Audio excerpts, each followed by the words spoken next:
Hi! Bago mo ito panoorin, pwede mo umpisahan muna ang episode 1 para mas masubaybayan ang magandang storya. Intindihin nyo na lang muna ang audio at pagkasalansan ng mga letra at pipilitin ng aming team na mapaganda ang bawat bitaw ng salita para naman sulit ng minuto mo. Simula noon napadalas na ang komunikasyon ni Randy at Esther. Pumabor talaga ang kagustuhan ni Randy na mas mapalapit kay Esther. Nagkaroon na sila ng mutual na pagkakaintindihan, ngunit ang hindi lang nangyari ay yung normal na introduksyon ng magsyota. Mahirap din ipaliwanag ang pangyayari. Kasi dahil sa madalas na nilang chat and call, lalo na ang palagi nilang magkasama sa eskwela, nalimutan ni Randy ang ligawan itong si Esther. Masyado siyang kampati sa mga nangyari at nabulag siya sa saya ng naramdaman niya. Nakontento na siya na maging closed silang dalawa. Ni hindi nga niya nasabi na more than a friend ang naramdaman niya para kay Esther. Nakarating na nga minsan sa punto na carried away na sila parihas. May mga pagkakataon na parihas na silang touchy, napayakap at nakakapit sa balikat kadalasan si Esther. Minsan, gusto niyang halikan ni Randy ang dalaga tuwing nagkukulitan sila, ngunit nasa isip niya pa rin ang respeto at alam niya ang kanyang limitasyon. Nagtapos na sila ng senior high. Dito panahon na ng bakasyon. Umuwi itong si Esther sa lugar nila sa Negros. Mabanggit ko lang, ito kasing si Esther ay isang taga-probinsya, kaya lang naman siya napunta sa Cebu dahil ang Tia Ason ang nagpapaaral sa kanya. Samantalang si Randy naman, tumulong sa nanay at tatay sa kanilang hanap buhay. Kaya naman, naging madalang na lang din ang kanilang komunikasyon. Nagkakamustahan pa rin naman sila kahit papaano. Ito ay kapag nakababa si Esther ng bayan. Pero hindi na katulad noong nasa isang lugar pa lamang silang dalawa. Ang pinagkaabalahan ni Esther sa Negros ay ang pagtulong sa magulang niya sa sakahan ng tobo. Ito lang kasi ang hanap buhay ng mga magulang niya, kaya ang kanyang Tia Ason ang nagpapaaral kay Esther sa Cebu. Malayo din kasi ang lugar nila Esther sa eskwelahan ng Negros, kaya napilitan siya na sa Cebu mag-aral. Isang araw, sumama si Randy sa pagdidilibir ng mga chicharon. Siya din ang inatasan ng nanay niya na kumuha ng bayad. Pagpasok niya dito at kunin na sana ang bayad sa may cashier, nakita niya ang anak ng may-ari ng grocery. Ito din ang pansamantalang umupo sa kahera. Magandang araw po. Andyan na po ang 115 pack ng chicharon at pwede niyo po bilangin uli bago po ako aalis. Sumagot naman ang dalagang cashier na anak ng may-ari ng grocery.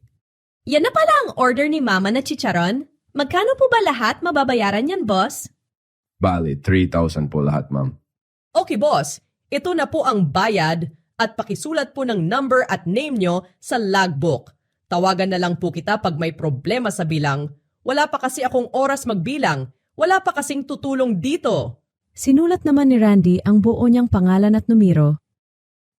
Okay na po, ma'am. Nandyan na sa logbook at alis na po ako. Teka, boss! Pa-add nga po ako sa FB Melissa Madrigal para mas madali pag may kailangan. Minsan kasi nagloloko ang Smart at Globe Signal. Chat na lang kita sa FB kung sakali. Sige po, ma'am. Pa-accept na lang po.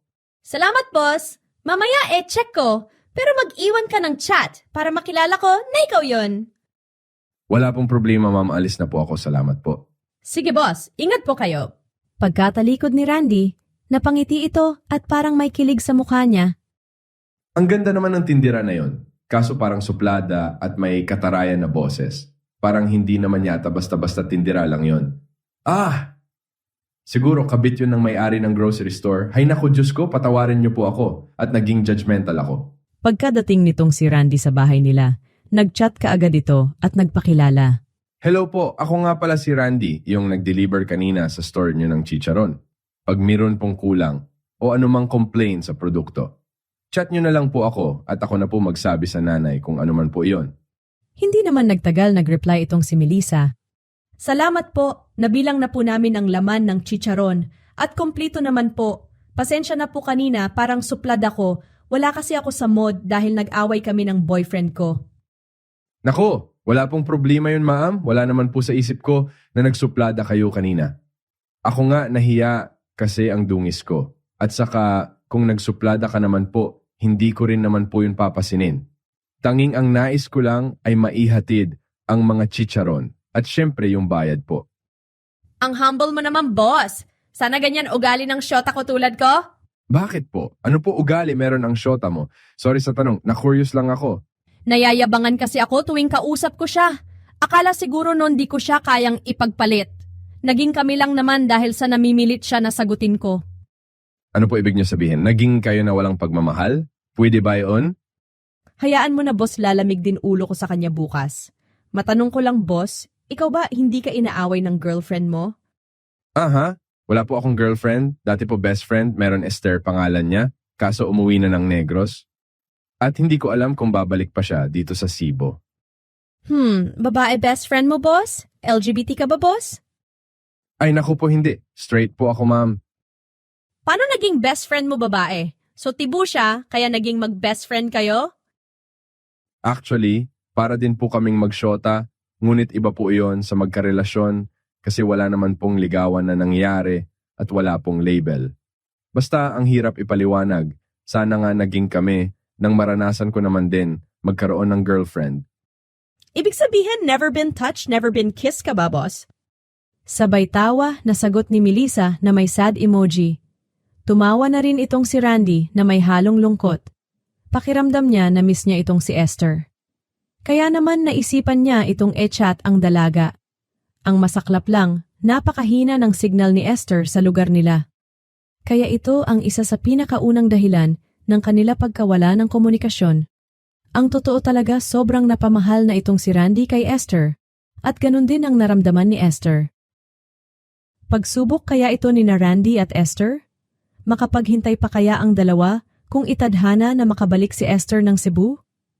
Magiging close na din kaya si Randy kay Melissa tulad nung nangyari sa kanila ni Esther? Magkalimutan kaya sina Randy at Esther? O magkamabutihan si Randy at Melissa? Abangan